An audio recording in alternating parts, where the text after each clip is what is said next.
and talk about things that are too early for people to be freaking out over. And I think it is this conversation around Azzi Fudd. Now, look, Azzi Fudd was in street clothes last night. She didn't play. And, her coach said, basically that they're being precautious with her. So this was more precautionary than anything else. And I think it's basically just, he's acknowledging the fact that she just came off of finishing, a long college season. They were in, March Madness, and then the turnaround to start playing. So he's sort of taking that into consideration. So she didn't play last night, but in her debut, she only played, I shouldn't say she only played. She came off the bench. Now, she still had a good amount of minutes, right? She didn't seem to be featured that heavily in the offense. But again, it was game one, so I wasn't very worried about it. But there was a lot of conversation around this, and not just from fans. Sinead Ogwumike, she talked about it on her show. Her and Andrea Carter talked about it on their pregame or the halftime show, whichever one it is that they do, and they both really feel strongly that Azzi Fudd should be starting. I will point out that it is very rare, but it's not unprecedented. Kelsey Plum did come off the bench, but she was coming off of an injury. So traditionally in the WNBA, when you are the number one pick, you do start. Her teammate Paige Becker started last year. I will just say this, as a general matter, I am not a fan of lotto picks going to teams and not starting and not getting time to play and not getting time to develop.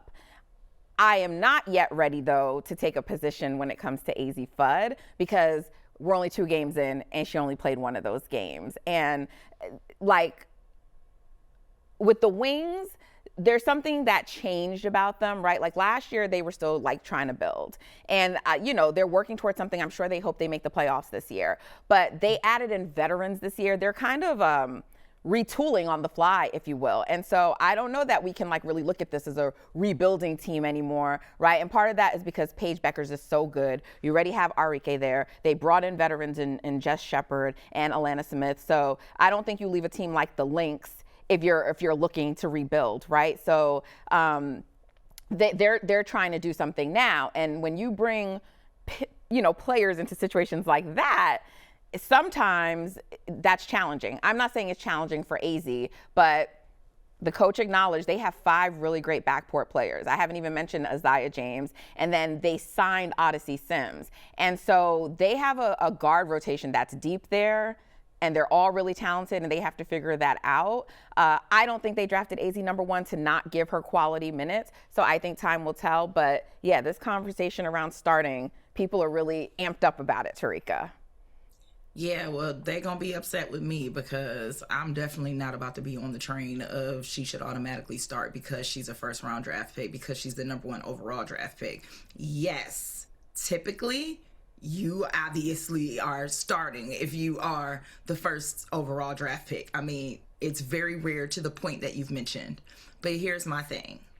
We don't know, because if you listen to Coach Fernandez, he's not really one that gives a ton of information. I've listened to this man in a few press conferences, and I'm like, friend, we really need you to be a little bit more forthcoming with some of the information that you're sharing.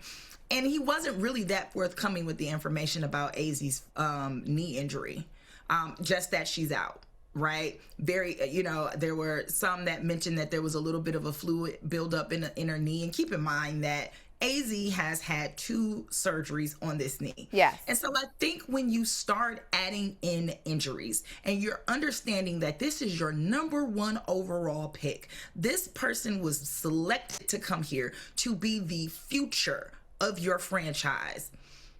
Am I really going to ruin that over not starting the first couple of games?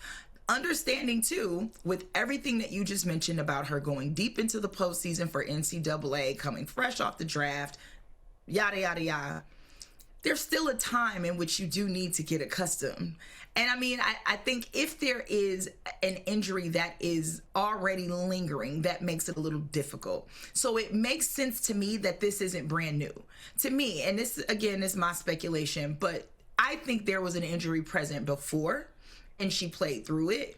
And now it's like, let me not play through it. And the team is being cautious, which makes sense to me to say, relax. And so with that thinking, I don't think it makes sense for her to be a starter. And I think Dallas may be doing this the right way, whether the fans agree with it or not, right?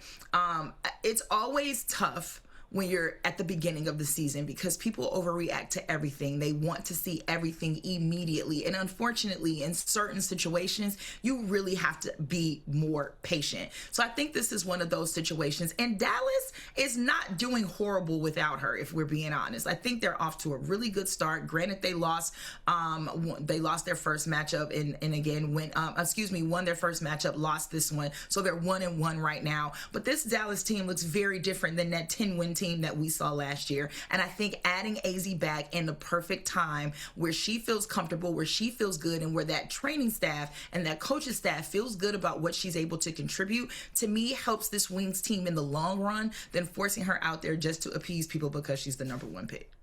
Yeah, no, like I said, I have my general philosophy, but where I am right now on this situation is it's just too early for me to be saying like, this is a problem, it shouldn't happen. Right. So I'm gonna watch and see.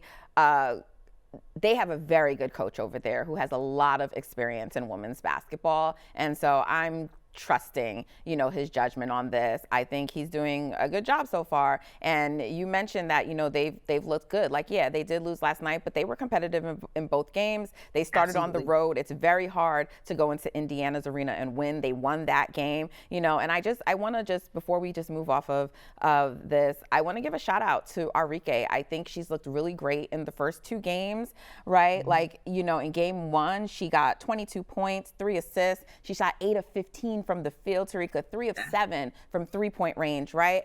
And I say this not because we don't know that she's a bucket, but, even last night, she put up another 20 points, 4 rebounds, mm-hmm. right? And she also shot really well. I say this because, like, last year was not the best season for her, so much so that she even had a little back and forth with the social account when they tried to suggest she should be on an all-WNBA team. She said, not this year, And so the self-awareness, right, I got to give her respect for, but also we know the type of player that she can be, right? And you're bringing in a talent like Paige Beckers. And I really want to just take some time to commend Arike and also, just point out that she's off to a hot start for the season.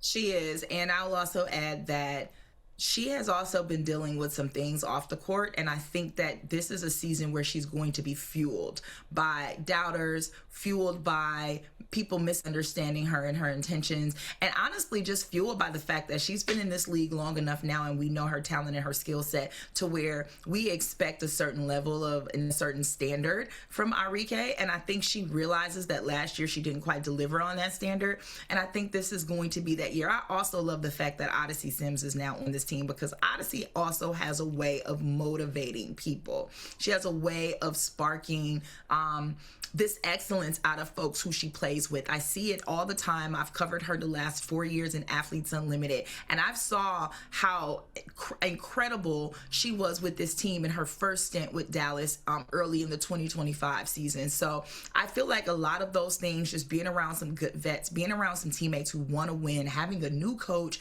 who feels like they know exactly what they're doing. I think this is all things that help to motivate Arike, to be her best self. So I like the start that she's on. I'm looking forward to very good things from her this season. But I think you have a great point when you're like, listen, there are pieces that I have been asking for within this organization for years, and now you finally have them. This is not a rebuild Dallas team. This team was very much missing some strong centerpieces, and they got that with Jessica Shepard. They still have, again, some I think little kinks that they can work out as the season goes along. But overall, I expect this Dallas team to be a playoff team this year.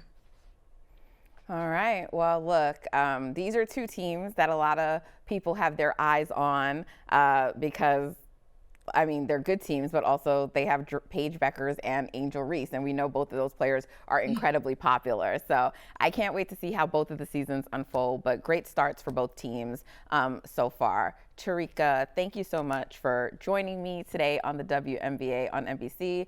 Y'all, make sure you subscribe to our YouTube channel so you do not miss out. And that is the WNBA on NBC.